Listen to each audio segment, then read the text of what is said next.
disciplinary committee's busy, don't bother us. You're with the committee? I think you need some discipline. Look what you did to my face! This freaking scar across it. Oh, whatever. Explain to me again why we're watching old footage of you playing Final Fantasy VIII. If I'm not mistaken, that's your voice talking over the gameplay, right? What, was this a fail attempt at a speedrun or something? If so, you're nowhere near fast enough to. You don't have to be here, you know? Especially if you're going to be so critical about everything. Okay, chill out. I'm just curious. Continue watching your home video. Thanks. At least you made it to the field exam. I can't even pass a written test yet. But seriously, why not play the actual game instead? This is kind of weird. I'm being nostalgic, okay? Are you happy now? This was the very first game I streamed. I just wanted to see if I made any improvements with my commentary since then. Oh, okay. That explains why in the footage you come across as awkward whenever you open your lips. Don't you think I'm fully aware? Wait, you're a streamer? Since when? Since forever? Make any money? I'm not answering that. At least tell me you beat it from beginning to end. Of course I did. It's only a 40-hour game. It's not that much of a commitment. The way you say commitment suggests you didn't play it out of love, like it was a chore to get through. Tell me I'm wrong. You're reading too much into it. No, don't start backpedaling. I'm honestly asking whether you had a good time playing the overly beloved Final Fantasy VIII. You must have picked it for a reason, considering it was your first time in all broadcasting. I don't know what you want me to say. Sure, my experience with the story was enjoyable enough up until it all became convoluted when time travel was introduced into the narrative. Honestly, it felt like I needed to read a Wikipedia page to understand half the shit the characters were spilling out about how the only way Squall and his merry band can even reach the final boss is by falling through time rifts that somehow transports them to a interdimensional castle located at the edge of reality. Also, while I'm at it, I didn't appreciate how the game leveled up all of the monsters along with the party. Meaning, despite reaching the level cap, it still takes more than one hit to kill a freaking blue bug over at one of the starting areas of the game. To be fair, I didn't utilize the junction system very efficiently during my playthrough, so it's mostly due to my incompetence for not mowing down every random encounter. But could you blame me for not wanting to deal with a game mechanic where, in order for me to increase my character's stats, I'm forced to assign specific spells to each available slot through the menu screen? Spells that you can only acquire by sucking them up from monsters, bosses, rotating energy points distributed across the planet, and or by converting items like trading cards and potions into the spells you need. It all became one huge chore to deal with, I swear to God. Okay, Negative Nancy, you told me a bunch of stuff you disliked about Final Fantasy VIII, but let's not forget, you also found the story enjoyable for the most part, right? So, care to elaborate? What hooked you in the first place to play this JRPG live on air? Was it the characters? Was it the world building? Or the fantastic soundtrack? Come on and tell me! Well, the thing is, I can't really put it into words. Don't give me that crap. No, I'm completely serious. It's been so long since I played the game that I can't quite recall all the things you said. What, you have a photographic memory for all that negative criticism, but when it comes to anything good, you suddenly develop a case of dementia? What do you want me to do about it? I'm saying we should both watch old footage of your previous streams, man. Viewing the whole story unfold with a new perspective might just jog your memory a bit, especially considering I'll be there to help along the way, asking you questions about certain story beats I don't get, making fun of the characters' over-the-top outfits, and cracking jokes while doing so. Seriously, it's gonna be a hoot. Let's do it. That sounds tiresome. Like you have anything else going on in your life. Huh, fair point.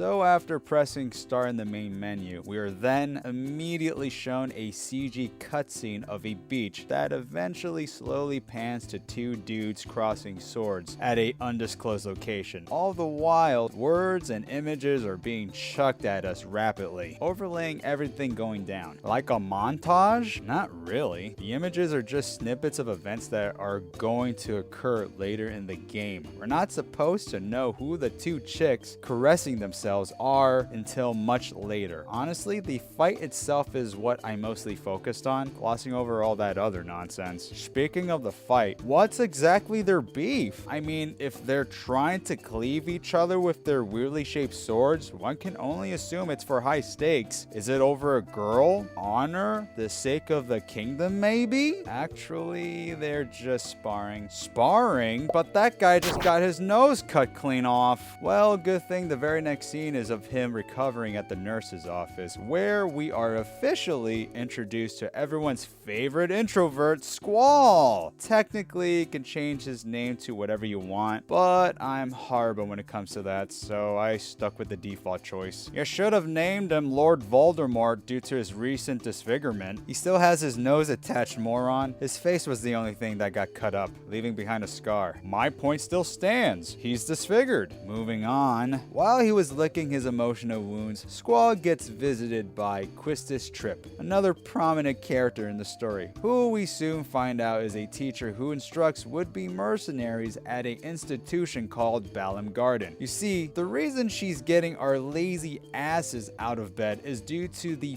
field exam taking place later today. For some reason, one of the requirements of becoming a merc in this world is to enter a fiery den surrounded by lava and bats, all for the sake of taking down who I can only describe as Satan. But fear not, our bombshell of a teacher is going to hold Squall's hand the entire way, whipping us into shape and smacking enemies brutally with a literal whip. All the while, don't know why she's not using a gun or something, but let's not forget this is a JRPG. Impractical armaments are par for the course. It's all about that cool factor, right? Hold on, could we rewind the clock a bit? Seems to me like you're skipping a few important matters we haven't discussed. For instance, who the hell was the chick who paid sad boy Squall a visit at the infirmary? No way she's another doctor while wearing such extravagant clothing. Also, you kind of glossed over Balam Garden somewhat. I want to know more about Squall's fellow classmates, especially that guy who went full surgical on our face back at the start. And one more thing, don't pretend we didn't witness a half-naked lady being conjured during the boss fight. What's up with that? Look, I'm not gonna go through every little thing that happens in the narrative. We would be here all fucking day otherwise. So forgive me if I occasionally skip over certain scenes I deem non-essential. May I please continue now? But the naked lady! Fine, I'll explain it.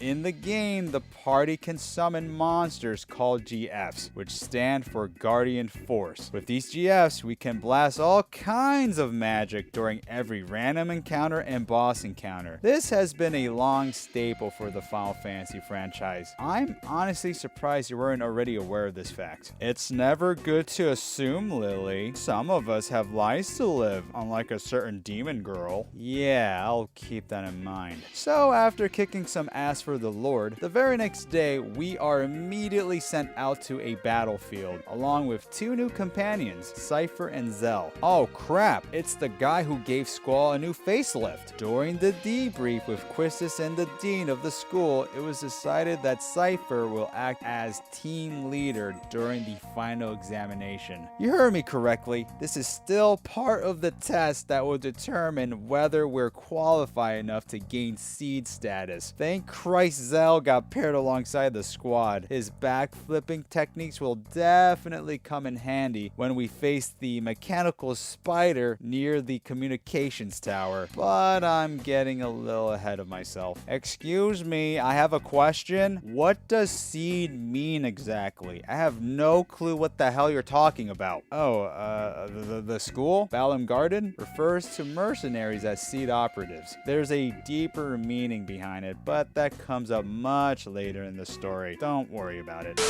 A few moments later, after reenacting the invasion of Normandy, Cypher arbitrarily just leaves the party for some reason. Maybe he wants all the glory for himself. What a piece of shit. But luckily, there's nothing to worry about because, like a gift from God, we're introduced to our third prominent character, Selfie. By the way, Zell is also part of the main cast. Sorry for not mentioning that earlier. Selfie Tilmit is a overly energetic, bubbly woman who wields nunchucks as her primary weapon, so you know we're in good hands. Squall and his merry band make their way up the tower, where they fight two bumbling idiots before engaging with a winged beast that has a chin so refined that it puts Bruce Campbell's to shame. We kill the beast, make our way down, and that's when the spider rears its ugly mug. We could dick around and fight it, but considering there's only a certain amount of time left before departure, it's always best to just run for the hills, dodging the Metal Gear whenever given the chance. The moment we reach the shore, Quistis pulls up with a huge Gatling gun and starts unloading bullets straight into the Scorpion's jaw, saving our asses at the last second. I'm not afraid to say this, I threw a literal fist bump in the air the very first time I watched this cutscene years ago. Glad you're being honest about how you enjoyed the visuals when you were a kid, but I need substance, key details about why they went to this rinky-dink town in the first place. Who the hell were they fighting against? The military? I mean, they have to be if they can deploy a random robot from the sky. Also, you never explained the significance of the communications tower. Were the signals being jammed? Did we need to send a signal? Explain now. Use your inside voice, okay? You're giving me a headache. I'm still waiting for an answer. Dude, it's not that complicated. The locals of the town hired Balam Garden to intervene because they were getting their asses kicked by the opposing Galbanian army. You know, the guys who look like off-brand Power Rangers, that's what they're called. The objective was to kill as many troops as possible, allowing the locals enough time to reorganize their army and strike back. The communications tower was never an important factor in the plan. We only climbed it in the first place because Cypher went inside completely by himself. We couldn't in good conscience let our fearless leader get killed in the line of duty, right? That would mean the whole party would receive a automatic F the moment they returned to school. Speaking of which, after tallying up the results, everyone in the party got promoted to seed status. Isn't that just wonderful? We all passed. We're gonna celebrate tonight. Oh, wait a minute. Who the hell is this guy? He doesn't resemble Cypher at all. Don't tell me. Cypher, who abandoned his teammates so he could solo grind kills, didn't get a passing grade? Say it ain't so. Come on. Well, it is, which was made abundantly clear when we see the guy congratulating us with the rest of the failures. At least he's not a bad sport.